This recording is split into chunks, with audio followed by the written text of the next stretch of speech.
太福音第22章1到14节，仍然用起因的方式，我们一节请弟兄姊妹每一节。第一节我先来，耶稣又用比喻对他们说：天国好比一个王为他儿子摆设娶亲的宴席，就打发仆人去请那些被召的人来赴席，但是他们却不肯来。王又打发别的仆人说：你们告诉那被召的人，我的宴席已预备好了，牛和肥畜已经宰了，各样都齐备，请你们来赴席。那些人不理，就走了，一个到自己田里去，一个做买卖去。其余的拿住仆人，引入他们，把他们杀了。王就大怒，发兵除灭那些凶手，烧毁他们的城。于是对仆人说：喜宴已经齐备，只是所召的人不配。所以你们要往岔路口上去，凡遇见的都招来赴席。那些仆人就出去到大马路上，凡遇见的，不论善恶，都叫去了来。宴席上就坐满了客。王进来观看宾客，见那里有一个没有穿礼服的，就对他说：朋友，你到这里来，怎么不穿礼服呢？那人无言可答。于是王对使唤的人说：捆起他的手脚来，把他丢在外边的黑暗里，在那里必要哀哭切齿了。因为被召的人多，选上的人少。好，今天我们要来看一个观念，一个耶稣基督每一次他用比喻，就有他一定要我们学习而且转我们观念的一个问题。首先他讲到第一节，耶稣又用比喻。我们曾经说耶稣喜欢用比喻，是让我们更深切的去了解一个意思。常常在我们解释圣经的时候，我们会用我们生活当中的比喻，然后让弟兄姊妹更加的了解，并且比喻还会让我们去深省。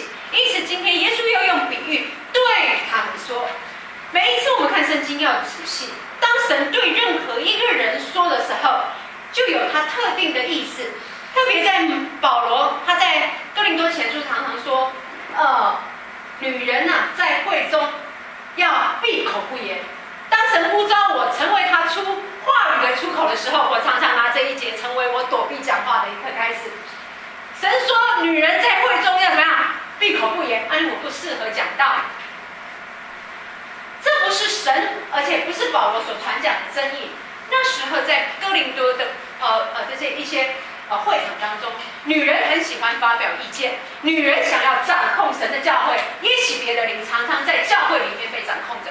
因此保罗不渴望女人成为这样的角色，因此他才在会场当中，这是他的背景。因此我在说，耶稣当他向任何人说话，一定有他背后的意思。今天耶稣向哪些人说话，你知道吗？耶稣用比喻对他们说，往前，如果你翻开圣经，往前就可以看，在第21章的45节，他就指明了，原来耶稣所对的话，他是向祭司长和法利赛人所说。他用比喻，我们就来听一个故事。耶稣用比喻来对祭司长和法利赛人说，天国好像一个王为他儿子摆设娶亲的筵席。好，神用一个比喻，一个王为他的儿子摆设娶亲的宴席。父神为耶稣基督预备很多的辛苦，对不对？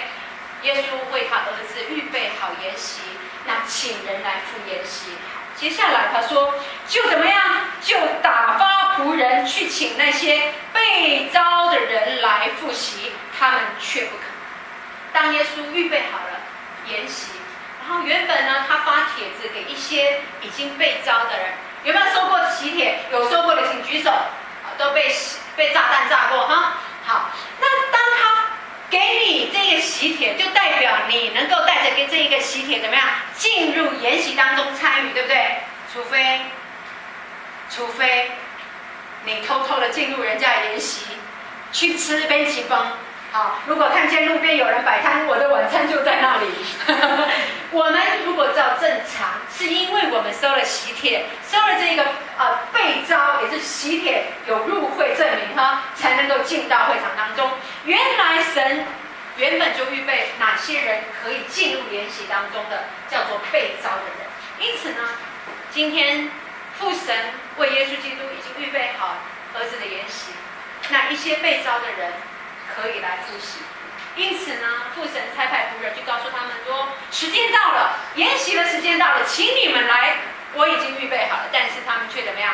不肯来，他们却不肯来。第4节他说：因此王又怎么样？王又打发别的仆人说：你们告诉那被召的人，我的筵席已经预备好了，而且怎么样？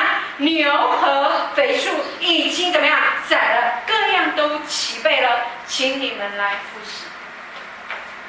这个王是一个怜悯的王。当我们拿到喜帖，应该是各自前往，但是这个主人非常的有礼貌，请了再请，不仅呢发了喜帖给你，到时间到的时候，他还打电话告诉你，某某人啊，我已经预备好了，请你来赴筵席，代表他非常怎么样尊重我们，一请再请。你会不会觉得，如果你今天是被请的人，你会不会觉得被尊重？会不会觉得被尊重？是会心里面觉得我是什么样的人？那你这么的尊重我，我有没有来参加？你还这么的在意，一而再，再而三的请，而且这些是曾经被拒绝过的。不仅发了喜帖叫他来，他拒绝不肯来。这个王再一次的发怜悯，再怎么样，再请仆人再一次的去。而且告诉他已经预备好了，你不用等啊，你来，我已经杀好牛，而且杀好任何的肥畜，已经好了，已经各样都怎么齐备了，完整，你来就能够享受在筵席当中为你所已经预备好的美好。但是这一些人采取了什么样的态度来面对这一个王不断的邀约？第5节，请你们来。那些人不理就走了，一个到自己田里去，一个做买卖去。这一些人，第一次他们选择不肯来，第2次慎重的邀约，他们却选择怎么样？不理不睬。亲爱的弟兄姊妹，我不知道当有人传福音给你的时候，甚至一而再再而三请我们就近神改变我们的行为，结出许多的果子的时候，你所采取的态度是什么？一开始有人请你来相信耶稣，有人带你进到教会，你可能采取不肯来。耶稣叫你就近我，来到我这里得着生命，我们采取的是什么？不肯来，这样就好，我只要做这样的基督徒就好。有没有这样的生命？有态度。甚至传道人、牧者，甚至透过各样的仆人，一而再、再而三告诉我们要结出生命的果子，我们却对这样子的教导，对这样先知性的预言，对神仆人所散发的话，我们采取怎么样？不理不睬。有没有这样的态度？有。以至于我们的生命一直在说，一直结不出果子来，一直使人跌倒，一直发不出那个属灵的影响力。我们生命是死。为什么神要跟法利赛人、祭司长说这些话？我们昨天在门训的时候说，法利赛人、祭司长是那深知神话语的人，但是却行不出神话语的真实，是一个假冒为善的人，是一个假的基督徒。我们不仅不肯到神的面前来，不肯亲近他，甚至对于亲近他，甚至更改我们属灵的价值观跟真理，我们采取不理不睬的角度，一样怎么样？他说，一个呢就到自己的田里去，田里就代表什么呀？制作去耕种。神说我是为你预备的，我想我还是要靠着我自己的能力。耶和华是以勒的神，但是我觉得我还是要努力，我还是要靠自己。一个人听到神叫他来赴宴席，是不用准备的，因为神已经为他杀好牛，杀好肥畜，所有都为他预备齐备了。他需要什么吗？不需要，不需要，一点预备都不需要，因为主人已经为他预备一切所有。但是这些人怎么样？一样到田里自己去工作，他想说自己去耕种才有得吃，他仍然想要靠自己的能力耕田耕作换来吃。再另他去做了什么？就去做什么买卖去。他认为他必须去做生意，赚得一些钱财，还是一样怎么样？靠着自己。父神告诉我们，进入天国的筵席，你需要付上任何的代价吗？没有。你用钱换得了天堂吗？没有。你做这些做什么？耶稣在告诉祭司法利赛人，当他一而再再而三邀请的时候，他们仍然想要靠自己的能力有谋生，有生存，仍然靠着自己，仍然靠着自己的行为来成名。这是枉然，是吗？这是枉然。因此，他们对于神不理不睬，甚至第6节很严重的一件事情。其余的人就拿住仆人，凌辱他们，把他们杀了。当我们说这些话的时候，是众人所不喜悦。当我们说你一直在靠自己的能力，你能够换得什么？你一直在靠自己的能力，就是不来到神的面前的时候，这是人所不喜悦。因为人还是认为靠自己才是最稳固的，不是？靠自己奋斗是我看得见的，要努力才有得吃。当一个人告诉你说，把你的眼目转向神的时候，你会说：“你都马上在讲，欢乐来啊，是欢乐啊，我嘛是需要啊。”这些人是不被喜悦。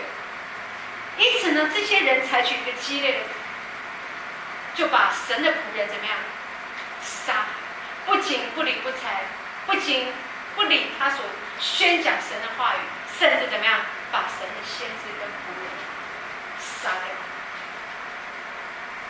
王就怎么来？第7节，请你们来。王就大怒，发兵除灭那些凶手，烧毁他们的城。再好的王，他可以让自己不受尊重，他可以低下他的头，弯下他的腰去邀请你筵席，但是你不能不尊重他的仆人，不能不尊重神透过他所宣扬，竟然杀了他的仆人。从以前到现在，所有的先知面对这些祭司长跟法利赛人，甚至现在的耶稣，当他在宣扬回到父神的怀抱当中，人竟然想有各样的恶念跟诡诈的行为，想要来抓耶稣，无法领受耶稣的话，甚至施洗约翰的下场是被下到监里里面怎么样，把他的头都怎么样砍了。耶稣在预表这一些人所犯的这一些严重的错误，他们把神的仆人确实杀了。王因此大怒，就把他怎么样？把这些人怎么样？发兵除灭，把那些凶手怎么样抓起来？把这一些凶手都给他除灭，然后怎么样？烧毁他们的城，因为他们罪有应得。甚至你会觉得残忍吗？我要告诉你，这一些人不接受耶稣基督，他的结局一样是死。一点都不残忍，因为他们向他们的罪发出极大的刑罚，而且他们把神的仆人一个一个都杀了。好，杀人的必流出血来还自己的罪。第8节，请你们来。于是对仆人说：“喜宴已经齐备，只是所造的人不配。”既然这一些人都不来参加，神就把这样的父神就把这样子的恩典临到那一些原本没有被召，以至于神的恩典救恩就临到哪里去？临到外邦人来了。神的恩典被扩张了，神没有说就全部都让他死吧，神没有，神怎么样把他的恩典临到外邦人的身上，因此他才差派所有的使徒把福音传给了外邦人，有没有？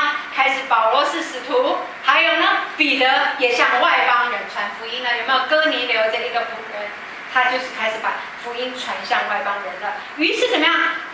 父神叫仆人怎么样？把喜宴去预备好，怎么样？招那一些所招不配的人。第9节，请你们来，这些仆人就往哪里去？所以你们要往差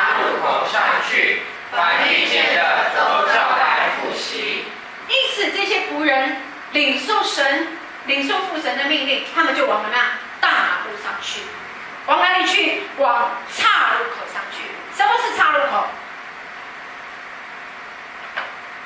开车的人，摩托车开车的人会遇到十字路口，对不对？十字路口就是什么？开始你要面对什么？聪明啊！十字路口开始面对选择，我该走哪条路？甚至在十字路口怎么样？有人我们说我们呢在十字路口上徘徊的，因为你正在抉择，你不知道往哪里去，你不知道该往哪个方向去，因此神差派仆人在十字路口上。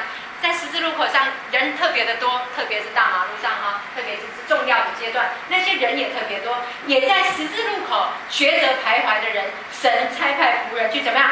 请他们来复习。接下来第10节，那些仆人就出去到大路上，凡遇见的，不论善恶，都招聚了来，宴席上就坐满了客。因此呢，这些仆人就听了。领受了父神的话，就往十字路口去。凡遇见的怎么样？不论善恶，都招聚了来。筵席就怎么样？坐满了所有的客。亲爱的弟兄姊妹，在这里有一个真理：既然这一些原本被招的，原本神所招的，就是祭司长，就是法利赛人，就是这一些属于以色列民犹太，但是他们不尊重神的邀约。甚至把神所差派来的仆人跟先知一个一个都杀了。于是神把恩典降临在谁的身上？降临在所有外邦人的身上。有一个重点，因此凡遇见的人怎么样？不论善恶，在这里有一个必须定义。神有没有因为这个人好而把救恩临到这一个人？神有没有因为这个人不好而把这个救恩拒绝了？没有，对不对？神扩张他的恩典，进到大马路上，就把这个救恩怎么样临到所有善和恶的人。今天我们传福音犯了一个严重的错误，这一个人不好，我不希望他得救，因此我就不想传福音给他。有这样的心思意念的，请举手。谢谢，他很诚实。有人把福音传给陈静心的时候，有多少人反对？你知道吗？因为你觉得不配。你的亲家偶像，你有觉得哪一个得罪你？你没有跟他传过福音的那个就是你了。因为你觉得我没有把福音传给他，他不配得救，我自己享受就好。神差派我们的不是哦，神差派我们是怎么样把福音遇见的呢？不论是善是恶，你都怎么样？要把福音传给他，要把福音传给他。你还有哪些人你没有把福音传给他？不要在你里面已经做了审判，不要在还没有见到耶稣的时候，你已经判他死刑了。神不论善恶，都怎么样把他招聚来，审判在神的手中。你往后面看，你就知道。这一些人一而再再而三，这一些祭司长文士一而再再而三拒绝神的邀请，拒绝了王的邀请，自顾自己的去耕种，自顾自己的去耕耘，反而是我们这一些已经被招的人要仔细小心。有没有可能我们自己也走到这个路了？我们已经脱离了依靠神的生命，是不是？很多时候我们说他没有信耶稣，就一定怎么样怎么样怎么样。但是我要告诉你，这一些已经信耶稣的人，我们是不是已经也离开了神的教导？已经好像已经习惯了神给我们的祝福与恩典，而不重视我们所领到的这一些祝福跟恩典。你记得在圣经里面有耶稣在这一段之前有一个比喻，他比喻有一个人有2个儿子。他说大儿子他今天这个父亲说，今天早上两个都来我的葡萄园工作。这个大儿子就怎么样？他首先就先说我不爱去。父亲叫他来葡萄园工作，大儿子说我不爱去。但是之后呢，他反悔了，他懊悔我为什么今天早上对父亲说拜拜，结果后来他后悔了，他就去。另外一个小儿子，一大早父亲说来葡萄园，他告诉他说我要去，但是尾后这个小儿子都无去。你感觉到一个较友好？你觉得？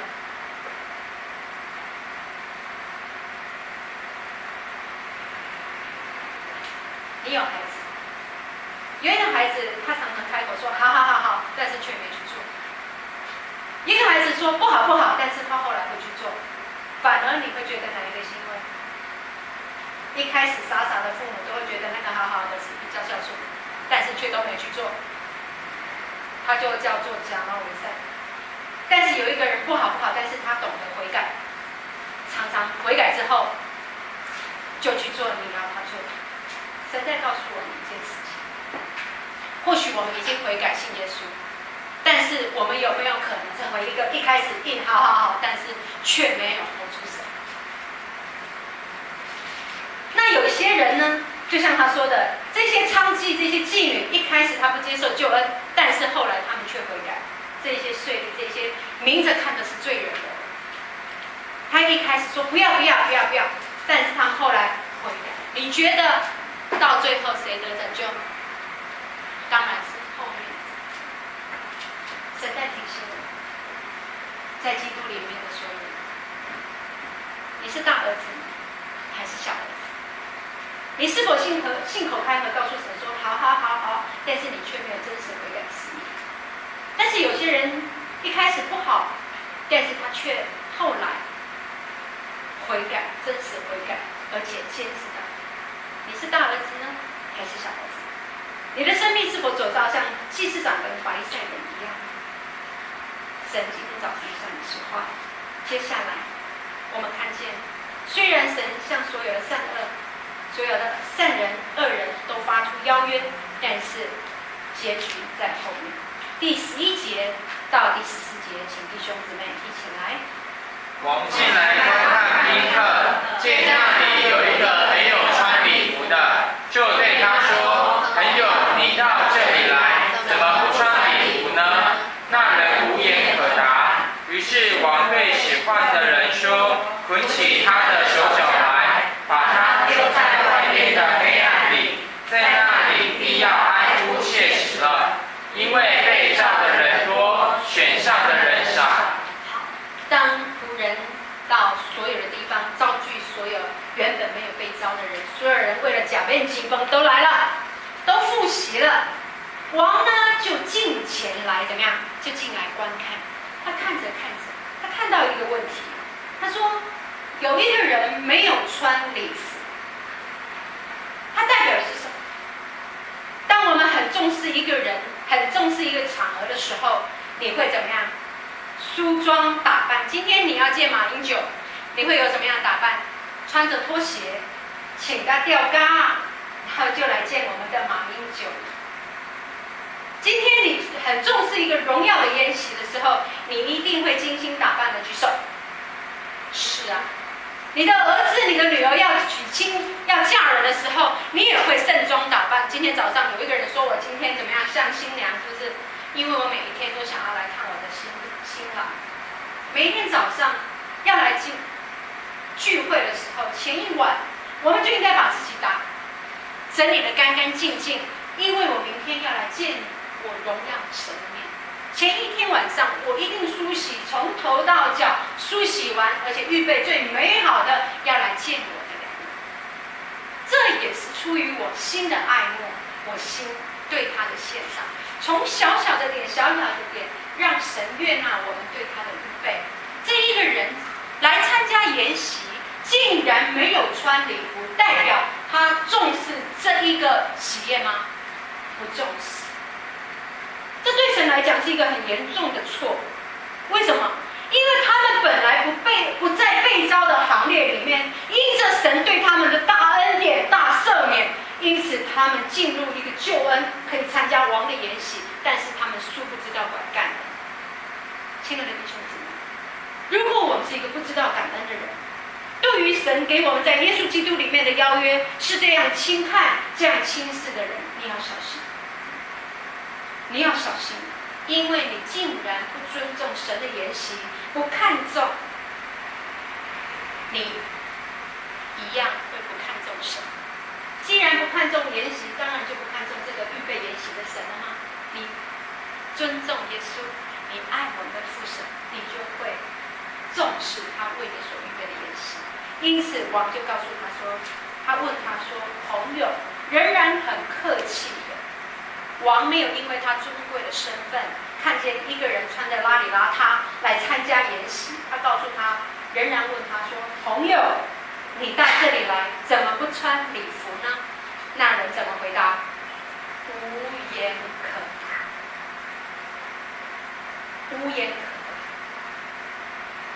没有预备，没有尊重，来参加筵席，没有想法，没有感恩，没有想到说今天我竟然能够来参加筵席，能够吃好的、穿好的，能够享受一切王预备的恩典，没有感恩，没有感恩，因此无言可答。王给他一个结局，王给他一个结局。于是13节，请你们来。于是王对使唤的人说：“捆起他的手脚来，把他丢在外边的黑暗里，在那里必要哀哭切齿了。”是，这是他们的结局。所以弟兄姊妹，不要为着刚才我们所说的，不论善恶，神都要拯救，审判结局还在这里。如果你所传的福音，你所拯救的人，他仍然不重视这一个恩典，到最后他仍然在神的手中。神告诉他说，如果你不重视，你今天不重视，仍然到最后会被丢在外面的黑暗里，那里怎么样？哀哭切齿。神告诉我们说，因为被招的人多，有没有很多？不论善和恶，只要遇到的就招进来，有没有很多？但是怎么样？被选上的人很少。所以今天不管恩典是在犹太人，是在以色列人，甚至很多人说，今天信耶稣，你们信的是一个外国的信仰。我要告诉你，如果神今天的恩典从外国临到我身上，我也非常的感恩，不是吗？中国人所信仰的并不是真神，但是神的恩典今天已经临到我们，就如同今天所说，不论善和恶，无论我这一个人是善是恶，神都要拯救你，但是不一定你会回应。呼召的人多，选上的人很少，所以该是好好警醒。我不知道你走到大儿子或小儿子的角色，我不知道你已经得救多久，但是或许你刚认识神，或许你刚得救，你也当好好珍惜在生命当中神对你的祝福。我们一起来祷告。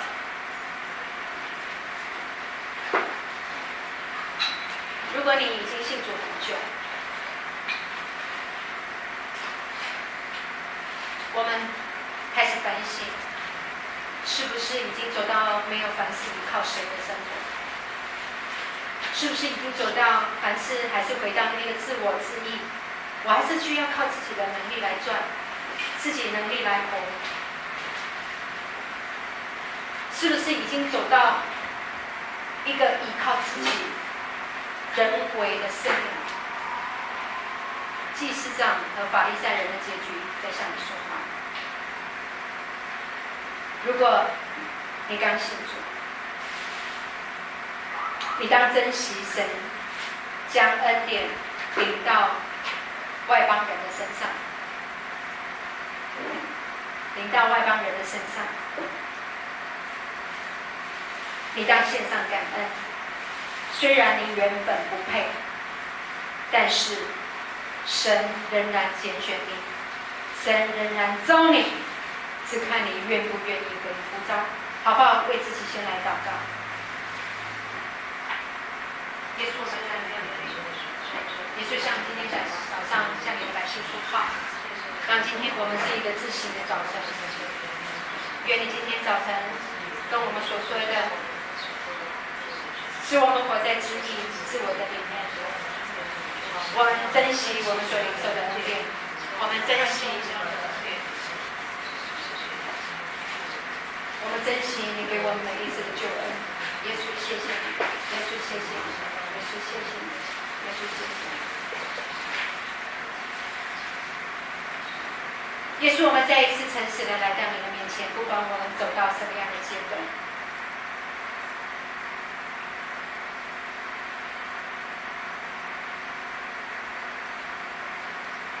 或许我们曾经顺服的进入你的国度，但是渐渐走着，已经渐渐离开依靠神的生命。求你赦免我们，让我们凡事认定你，凡事寻求你，凡事依靠你。赦免在我们心里面那个祭司长法利赛人的自义、自傲，离开骄傲。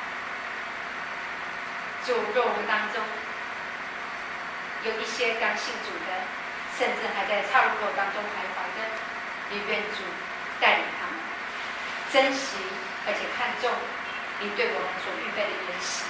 今天早晨，主，我们再一次的悔改来到你的里面，愿我们当中没有任何一个人是被丢在黑暗里爱不切子。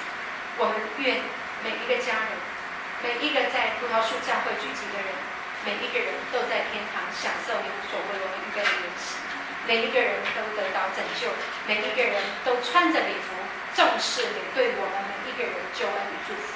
谢谢耶稣，奉耶稣基督的圣名祷告，阿门。